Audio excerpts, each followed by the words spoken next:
it like a defining moment where you just sat and you're like, oh my god, we made it? Have you seen the movie Joy?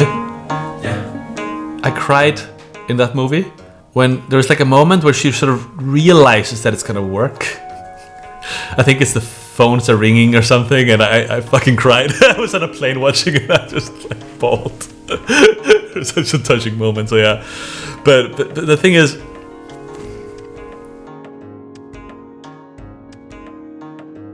childhood in Reykjavik in the 80s, it was kind of a quiet town. There was only state television, and they turn it off on Thursdays, and for the month of July, because you don't need that much entertainment. Obviously, technically, the internet did exist, but it's not like anyone actually connected to it. So it's just kind of this pretty remote town. I think they were still cutting photos out of foreign newspapers and just pasting them into the local paper. So, kind of a different era. The kids are super free range. They just kind of roam everywhere and do their thing and have, wars with these kind of berry guns they make out of electric tubes and the end of gloves. So when I was 10, I moved to Denmark with my mother. I was writing her doctoral thesis about some historical moment, but she was then became a journalist, and she got this really weird like late 80s computer, and it didn't have any games on it. Like it wasn't a Commodore or Amiga or whatever. And so I just learned to program, basically to make games. Like, by the way, I think my whole generation of programmers, like a few million people globally, learned to program to make video games.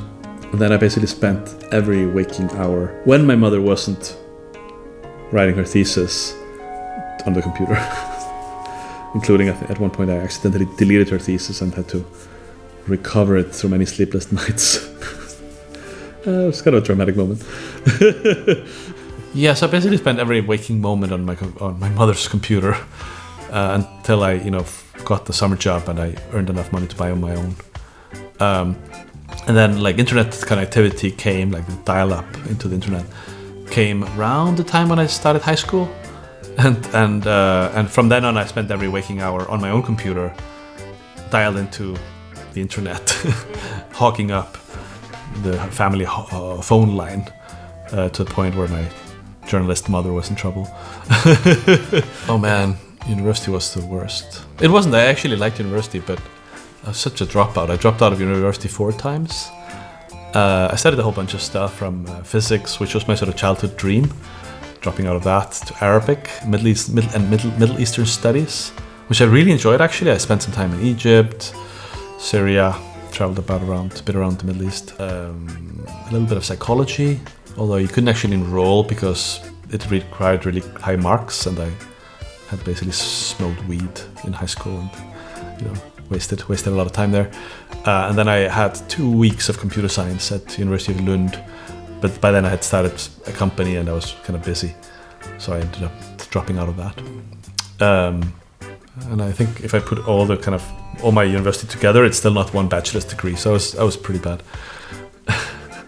But I kept programming, and I would go back whenever I dropped out of university. I would go back and basically do some freelance coding and some projects, and eventually that sort of morphed into starting little companies of no significance, just like some ideas for if I wrote this library, maybe I could commercialize that, and what if you did like interactive cover art for CDs? Piracy was a problem back then. It was before streaming and all this stuff. A high school friend of mine, Nicholas, he called me up and was like, let's make video games, David. And it seemed like what I'd been waiting for, I guess. But I was kind of busy with something else, so I didn't really start with him, but he started kind of working on it, and I was kind of on the sidelines with him. So instead of me, he found this German guy online, and they started collaborating.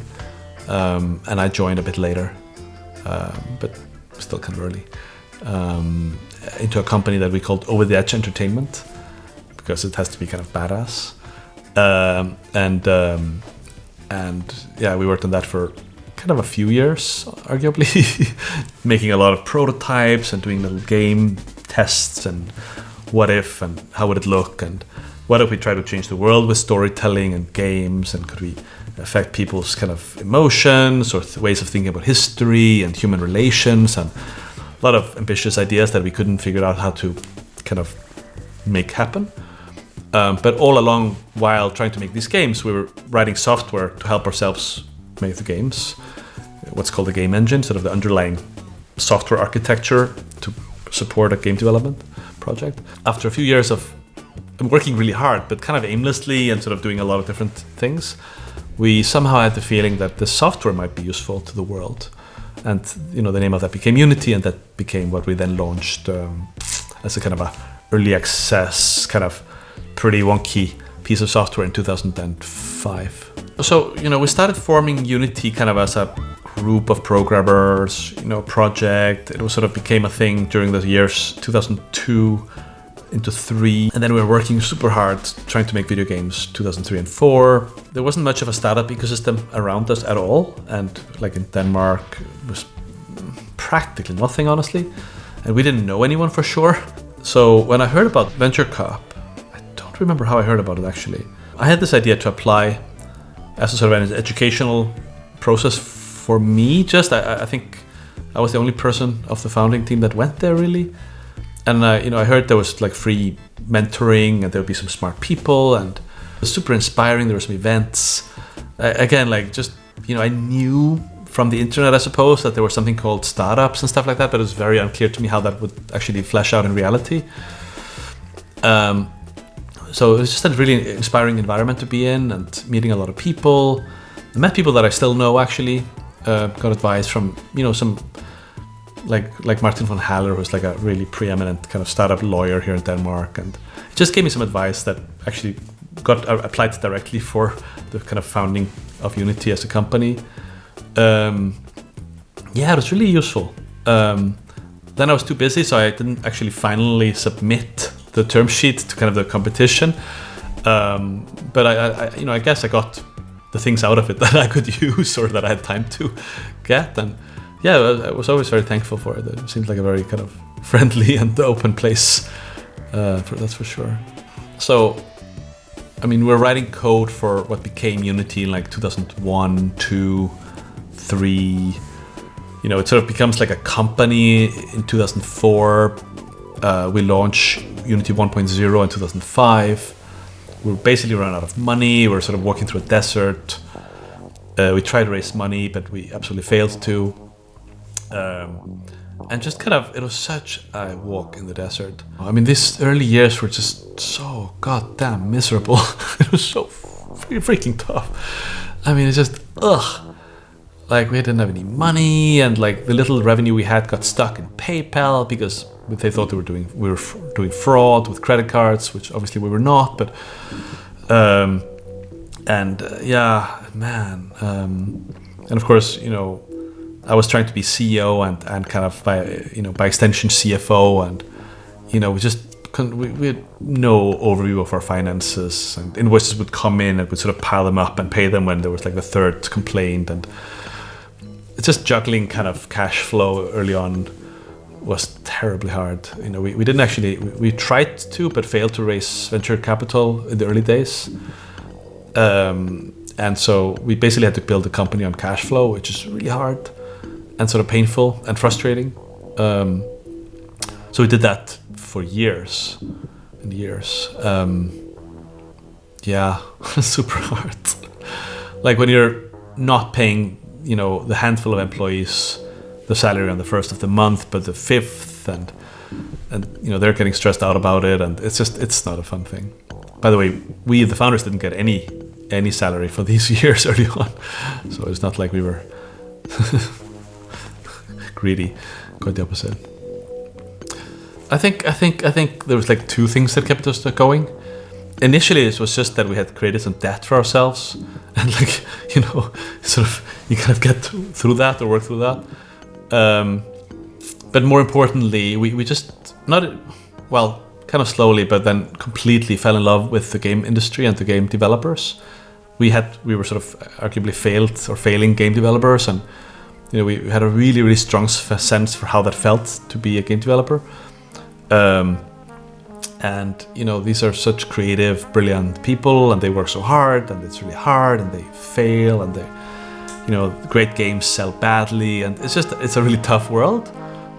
So I think Unity became kind of this love letter to the games industry, and once you fall so much in love with some group of people, and you can serve them with something, it's hard to get out of. And I think we just sort of attached ourselves to that feeling.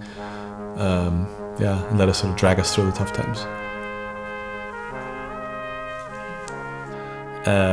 But we started building like a real company of sorts, and we had like a couple of employees, and like 2006 and 2007 we hired a few people, and Unity became kind of workable. I mean, like, it was really bad initially, but it became kind of better and had some promise for sure, and like people actually enjoyed using it, and we started selling it around the world, and I can keep going, like 2008 and 9 and 10 and 11 and 12. Like, there isn't like a moment, right? It's still not done. But it's a lot of moments when like, wow, this works, and something that seemed really hard before is now sort of easier, and things you didn't know how to do, like you still don't know how to do them, but now you've hired somebody who actually knows how to do it, and it's such a glorious feeling to have kind of people with you that can figure out stuff with you and for you. I was CEO for, in effect, 12 years, and I really enjoyed it. Some of the toughest times of my life, and I made so many mistakes. There was definitely periods where you could easily have said that I shouldn't have been CEO. Like I was such a bad CEO in periods that there was no reason for me to do that. But my heart was in the right place, and there's a lot of trust between the founders, and I worked really hard, and I did learn and overcome, with their help and the help of other people, of course, some of these kind of tough moments. And there is a value to having a founder run a company. Like there's a sort of there's a passion that can be hard to replicate when it's there and when it works. There is an intuition that you build up for your product and for your customers that takes a long time to build up. And it's easier when you're really, really close to something and really, really, really care about it, as you sort of by necessity do. So I think the sort of current Silicon Valley startup ecosystem thinking is that you really want founders to run the company as long as possible in leadership roles. And although I stepped back, one of my co-founders is still CTO, and I'm on the board, so we're still there. So I think that there's a real value to that. That said, as things grow, the skill sets required do change, and you can learn fast, but there can easily come a time when you're not learning fast enough, or your interests aren't really there.